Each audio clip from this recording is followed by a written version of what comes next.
过去的视频曾探究了一些中国边疆的领土争议，讲过蒙古，讲过东北，也讲过唐努乌梁海和库页岛。这些领土争议起源于从19世纪逐渐笼罩清帝国的现代国家转型运动，或者更精确的说，是从传统的天下体制转型为一种对东亚世界相当陌生的起源于欧洲的主权国家体制。其中，除了蒙古、新疆、西藏和台湾等边疆地区之外，长期作为中国属国的朝鲜的归属性问题，也是在19世纪末成为另外一个争议的焦点。或许对站在2024年的人看起来，朝鲜是朝鲜人的朝鲜，这种民族国家主义式的理解已经不证自明。然而，这是近100多年才发展的结果。在这个新系列中，我们将一同探讨一个问题，那就是朝鲜是中国的吗？但是要谈近代朝鲜与中国的关系，不能只看19世纪末的新发展，因为这会导致见树不见林，使得很多关键的历史节点和曲折被因而忽略掉。必须要从长时段的角度去看中朝关系的动态。因此，这一期影片我们来聊一聊朝鲜半岛上第一个强大的王国高句丽与中国的关系。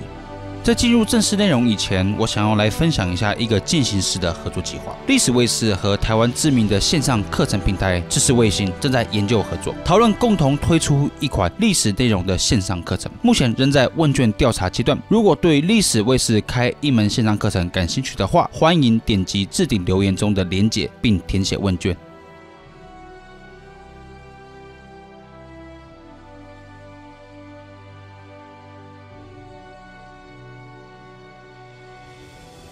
如同历史上所有的国家一样，没有一个民族国家是自古以来便存在的。我们今天熟悉的朝鲜半岛，不是自古以来就有一个朝鲜主体民族在这个空间中活动。但反过来说，朝鲜半岛的政权也不总是中国政权的属国。早在周代，来自西边的周人集团开始于今天的河北省北部、辽宁西部等地建构起武装殖民据点，而这一批政团逐渐演变成所谓的燕国。我们千万不要把上古时代的武装殖民想成近代早期西欧帝国主义，有一个强大的殖民母国在后面支持殖民扩张，两者完全不是一回事。没错，周人的武装集团确实掌握了先进的农耕技术，而且有强大的动员能力，足以支持他们进行大规模的军事扩张。但周的贵族得到封地以后，往往不是殖民扩张的主要行动者，周贵族主要与当地的豪族合作，所以真正扩张的主体往往是底下的地方豪族集团。这些地方豪族拥有私人武装力量，同时也得益于周人分享的农耕技术，他们向农业地区进行拓垦。这种扩张模式甚至可以在2000多年后的清代汉人殖民者在台湾的行径看到诸多雷同之处。而周代的燕国也同样是底下的地方豪族各自向边区扩张，但这些扩张不是单纯的军事征服，更多的是与当地既有势力的联盟而产生的扩张。春秋战国时期，燕国的贵族豪族势力开始向辽宁东部、朝鲜北部方向扩张。然而，燕国的扩张在西元前3世纪末时被迫终止。为什么？因为当时西边出现了一个更大、更强的国家——秦国。西元222年，秦国灭了燕国，隔年秦国灭了齐国，统一了中国。秦朝建立了影响后代深远的皇帝制度，新形态的皇权体制兴起。同时，秦帝国的成立也影响周边国家，包含朝鲜半岛上的王国建立运动。我们来看一下《史记》关于半岛王权的记载。朝鲜王满来自过去的燕国，燕国全盛时期曾经统领征藩和朝鲜，在那里派遣官吏建筑张塞。这里我们必须停下来解释一下。我们可以注意到，《史记》称燕国全盛时期统领过半岛中部的征藩地区以及西北部的朝鲜地区。那史记所说的朝鲜又是在哪里呢？据传说，此朝鲜是由一位称为箕子所成立的部落联盟，在商末周初统治今天辽宁省西部一带。换句话说，这则史料也说明了朝鲜这一名称不是打从一开始就指的是今天的半岛，其实指的是今天中国的辽宁西部。史记又说，鼎盛时期的燕国会派遣官吏到朝鲜进行管理，还会建筑张塞，也就是在边境上建立军事堡垒。史记继续说道，当秦国灭了燕国以后，隶属于秦国的辽东外交；汉朝取代秦朝以后，评估半岛的属地太远了，很难防守，所以重新修复了辽东旧的要塞，以配水为界，属于燕国。这里我们必须停下来分析一下，一般人通常会以为秦汉以后，中国就是将所有新征服地纳入郡县制，然后实行中央集权。这个说法不完全正确。一般稍微有点理智的统治者都会评估治理特定地区是不是划算。如果要赔本统治，在绝大部分的情况下都会放弃。秦国灭了燕国以后，秦国朝廷也在做评估，到底统治半岛西北部对帝国而言有没有利？而秦朝廷评估的结果是无利可图，因此秦帝国没有将郡县制应用于这个地区，而是视之为辽东地方的外教，也就是外诏。到了汉代，帝国不广设中央集权的郡县制，而是郡县与封建制度并行的郡国制。而在边疆扩张地带设置以汉帝国军队为核心的郡县，但在传统的中国大国区域，尤其是战国七雄的地区，持续采行封国体制。如果你打开谭其骧编的《中国历史地图集》关于西汉的部分，绿色部分就是汉帝国全盛时期的版图，看起来这是个一元的中央集权统治体制，但其实不然。汉初的情况是这样的：汉中一带延伸到四川盆地的黄色部分是汉帝国直接控制的郡县地，你可以把郡理解为军府。秦汉帝国透过郡的武力控制众多的县级领地，但秦汉的县的概念也与今天有很大不同。唐代以后，县的官员受中央政府节制，官员任命、预算开支，中央政府都能够全权过问。但汉代的县不是这样的，是相对独立的政治实体。县不仅拥有地方自主性，同时领导层也由地方的豪族势力施行。这方面我现在就不详细谈了。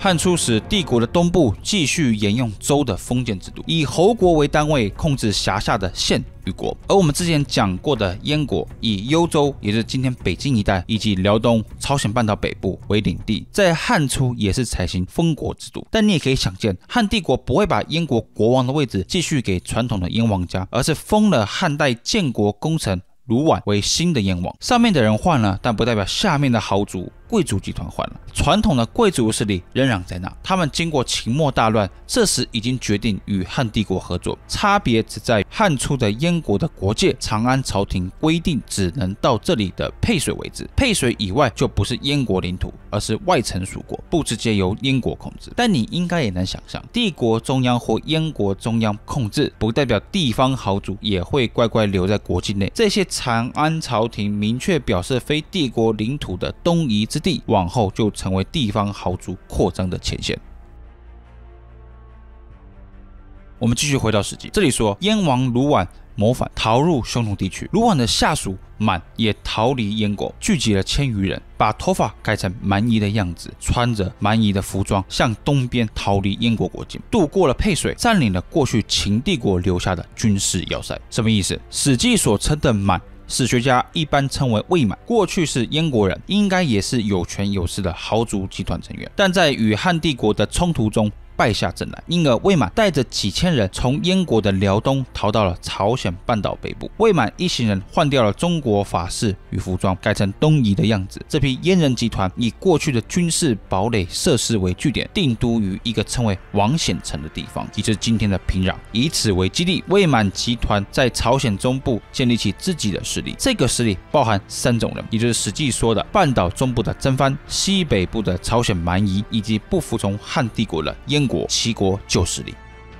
但我们也都知道，汉初的内外政局非常不稳定，北有匈奴，内有旧的大国势力与崛起的汉国家的军功贵族，搞得汉高祖朝廷一个头2个大，因而没有余力去处理魏满势力。等到帝国内部逐渐稳定以后，也就是这里所说的汉惠帝高后时代，天下安定，驻守辽东的太守招魏满为外臣，保卫帝国边疆，不让蛮夷侵扰边境。各蛮夷部落的首长若想要觐见天子，魏满也不得禁止。辽东方面将此事禀奏朝廷，皇帝批准同意，因而魏满可以凭借兵力和经济资源侵略收服周边的小型部族，征藩领屯都归附于魏氏朝鲜，领地多达方圆数千里。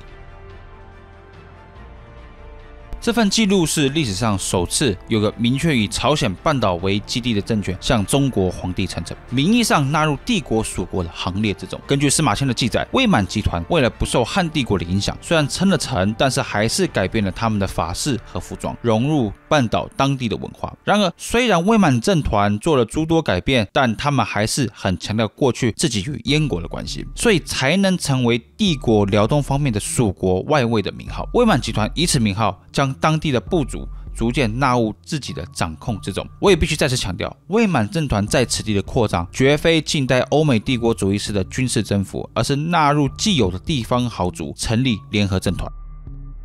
但喜欢历史的朋友们应该也都知道，汉武帝刘彻上台以后，开始对四方进行军事扩张。西元前108年，汉帝国大军开进平壤，魏氏政权亡国。此后，帝国在朝鲜中北部设置4郡，后并为2郡，也就是这份地图所称的乐浪与玄兔郡。这个郡国体制在朝鲜西北和中部实行了400多年之久。即使汉朝廷衰弱灭亡以后，后来的中国政权仍以郡为单位，持续控制半岛西北部和中部。但这就代表中原王权直接统治这块地方吗？其实不然，就像我们已经说过的那样，最新的研究已经推翻了20世纪以来对于郡县制的简单理解。现代学者已经发现，汉朝郡县制有很显著的中央集权成分，但同时也蕴含了强大的封建倾向。一个县可以是一个类似于国的单位，也就是所谓的县国。而郡县制范围内的人群，也不只是编户体制下的汉帝国属民，也就是汉人，还有很多的适夷之人也杂居其间。在朝鲜半岛的西北部一带，虽然隶属于汉的玄兔郡，但在这个郡的底下有一强大的外夷县国，一群据称来自北方扶余，在西汉时内附帝国的高句丽。我们来看一下《三国志东夷传》的记录。关于高句丽的记录的篇幅还不少，我就不完整翻译，有兴趣的朋友可以自行在网络上找找，随便都能找到。《三国志》说，汉朝廷授予高句丽鼓吹仪仗和使人，时常从汉帝国的玄兔郡接受朝廷赐予的衣服头巾。汉廷让高句丽令主负责管理民籍。后来逐渐骄横，不再到玄兔郡操控。后来到了王莽时代，政府要征调高句丽士兵来讨伐胡人，高句丽人不从，王莽强迫征调，所以很多高句丽人逃出塞外，成了寇盗。辽西郡的太守田谭出兵追击高句丽逃兵，但被高句丽人击败杀死。辽西当地的地方政府将罪责归咎在高句丽侯周头上。当时的大司马将军严尤上奏朝廷，称这是默认犯法，不是因为高丽侯周，帝国应该安抚慰劳他们。现在很多人都被定上大罪，我担心会引起反乱。王莽不听，命令严尤率军攻击周。严尤用计让高丽侯周到军营，然后将之斩首，将周的项上人头送到长安。王莽看了大悦，布告天下，将高句丽改名为夏勾黎。那个时间点，夏勾黎的行政层级是侯国，直到汉光武8年，也就是西元32年，高句丽王派遣使节到中国朝贡，才开始建其称王。这段描述已经清楚地勾勒出汉帝国与高句丽的关系。最早，汉廷称呼高句丽的首长为令，也就是汉代郡国体制下对官员的称呼，如县令的令。这也就是我们前面所说的，汉朝的县也可以是个国。高句丽显然一开始是外夷朝贡的县国，他们跟我们前面所说的魏满政权还不同。魏满是外夷属国，而高句丽是郡县制度下面的县国。因为高句丽的县国身份，汉廷固定会赐予礼仪器具，估计还会有其他礼物。但高句丽是属于汉的郡国体制中的外夷，由辽东的玄兔郡管辖，因而高句丽的首长被称为令。高句丽在汉郡国体制的位置，其实很类似于元代以后西南地区的土司制度。朝廷承认当地部族政权的统治地位，并授予官爵，名义上是在郡县或郡国体制下面，但实际上拥有自主性。然而，这个作为县侯国等级的高句丽，到了东汉初年时开始称王。根据《三国志》的记载，高句丽首长称王一事，显然也是得到光武帝朝廷的承认与册封。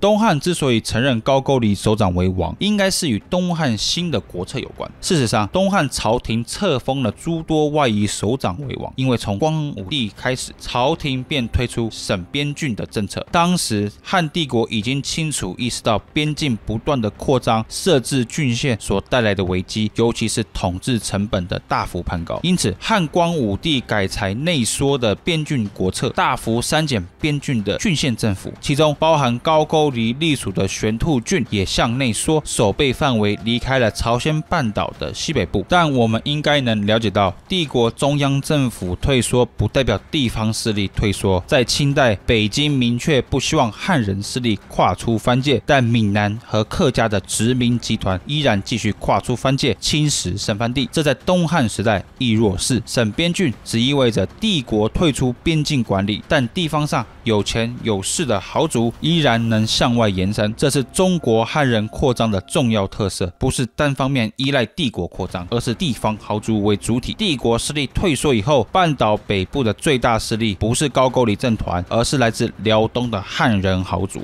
往后于东汉末年半独立的辽东势力公孙氏当是其中的佼佼者。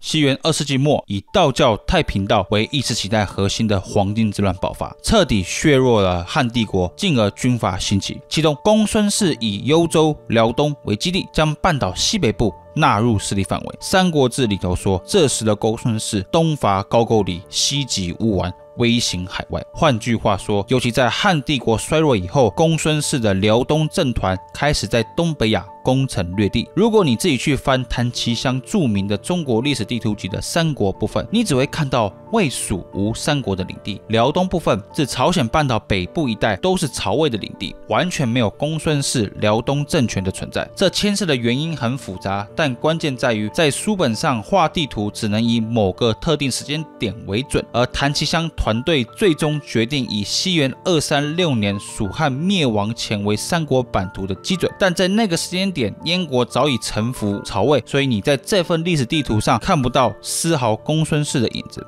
但其实他们在东汉末年的势力非常强大，曹操终其一生都没能真正控制辽东。所以从东汉末年起，一向自主性很强的高句丽政团开始抵抗公孙氏的势力，但在多次的军事冲突以后，最终还是向辽东称臣。然而螳螂捕蝉，黄雀在后，随着中原地区的政治势力整合在曹魏大旗之下，曹魏也开始将政治与军事触角延伸到燕国。西元238年，大将军司马懿率领大军灭了公孙氏的燕国。西元239年，长期与燕国有政治经济关系的日本北九州政团女王国的卑弥呼女王被曹魏封为亲魏国王。要知道，这些汉人统治者都不是吃饱了撑着没事干，兴趣是到处扩张，不是的。相反，正是因为这个地方有利可图，才会大动干戈。尤其在东北亚海域，海洋贸易逐渐兴起，此处有着巨大的财富，所以公孙氏曹魏才会如此急迫的想要控制这块区域。曹魏与倭国的结盟有两层意义：一是曹魏与倭国政团在政治与经济方面的结盟；二是曹魏准备向逐渐兴起的高句丽政团动武了，企图真正控制住东北亚大陆的贸易枢纽区。西元244年，曹魏大军讨伐高句丽，令其臣服。246年，曹魏大军开进朝鲜半岛的南部，与当地的政权发生交战，结果是魏帝国大获全胜。然而，如我们之前所说的，帝国中央与地方时常是不同调的。就算帝国能在军事上征服这些地区，也不代表他们的郡县政府有能力或意愿统治朝鲜半岛。当时的情况是，朝鲜半岛与日本列岛纷纷兴起建国运动，高句丽、百济、新罗与倭国都在这时期成立。不同于西汉与新莽时代，曹魏时期已经很难对当地进行直接管理。虽然魏帝国花巨资打下高句丽，但依然得依赖高句丽政团首长来进行统治。然而，西元4世纪开始，新的不确定因素再次出现，中国陷入长期的政治动荡，五胡乱华的爆发促使晋帝国瓦解。早就长期生活于中国境内与塞外的胡族政团纷纷在华北建国。这个地图画的是西晋朝五胡杂居的状态，我们可以看到辽东与今天河北北部以及甘肃北部一带分布了大量的鲜卑移民，甘肃中部与山西西省则有大量的匈奴部族民，而在甘肃南部与陕西乃至四川盆地北部，则有羌人与氐人移民。如果你从现代国族主义观念来理解的话，你会感觉这是边疆少数民族入侵汉地。但其实不然，内亚部族民内迁到中国边疆是个长期趋势。这些人到了西晋时代，可能都住在中国北方几百年了。到底谁是原住民、少数民族，还很难说。这些内亚移民到了魏晋时代，更大规模的迁入中国，中国政权也表示欢迎，因为中国也招募他们进入军队之中。我这里不详细谈五胡乱华的起因与经过了，有兴趣的话可以去看台大历史系甘怀真老师的线上课程和 Podcast。五胡乱华以后，中国北方陷入分裂，而此时高句丽政团再次脱离。西元313年，高句丽攻下原本汉四郡的最后一郡乐浪郡，成为半岛西北部的最强势力。但之所以高句丽政团没能向西征服辽西与河北，是因为这一地带被胡族政团牢牢把持，尤其是在辽东建立燕国的鲜卑慕容政团，成功的挡住了高句丽的西进。然而，这不代表高句丽就从此与中国政权失去了册封关系，相反，五胡乱华以后，高句丽政团更积极的与中国南北的政权建立政治关系。慕容的燕国与后来统一北方的北魏都多次册封高句丽王，并有使节来往。此外，高句丽也派使节到南朝去称臣。这些频繁的互动不是代表高句丽奴性很强，相反的，他们是在利用不同的中国政权赐给他们的名号，来进一步强化自己相对于半岛上其他政权的优越地位与政治关系。正是从西元4世纪的五胡乱华以后，高句丽正式开始了自主建国的道路。即使高句丽仍持续不断的与中国南北两地的政权保持朝贡关系，但都不减高句丽作为一自主之国的新情势。与此同时，半岛南部的新罗与百济也越发强大，开始建立自己的政府、社会组织，有效的扩大军事动员能力。半岛在5世纪中叶进入高句丽、百济、新罗三国争雄的时代，三方打得非常焦灼，而西边的华北地带也逐渐出现统一政权，再次带给高句丽巨大的威胁。北魏鲜卑政权从统一华北胡族国家以后，就自称为中国皇帝，并且要继承大汉天下。这个声称不只表示北魏要建立起与汉帝国相似的政府组织，同时也剑指拓跋魏的领土也要继承汉帝国。因此，不只包含南朝的领土，还包含东北亚的高句丽，都是北魏扩张的目标。往后的隋朝与唐朝也都延续这个关于恢复汉天下领土的意识形态，强调继承汉在政治上的正统与制度，以及整个天下。隋帝国的进一步整合与统一，也让他们重新将目光放回到了东北亚，但不单纯是一种关于政治空间的意识形态。对隋帝国来说，将东北亚及其海域纳入帝国的势力范围之中，是有巨大利润可图的。因此，拿下高句丽便成为隋帝国的第2任皇帝炀帝的主要目标，征服行动再次展开。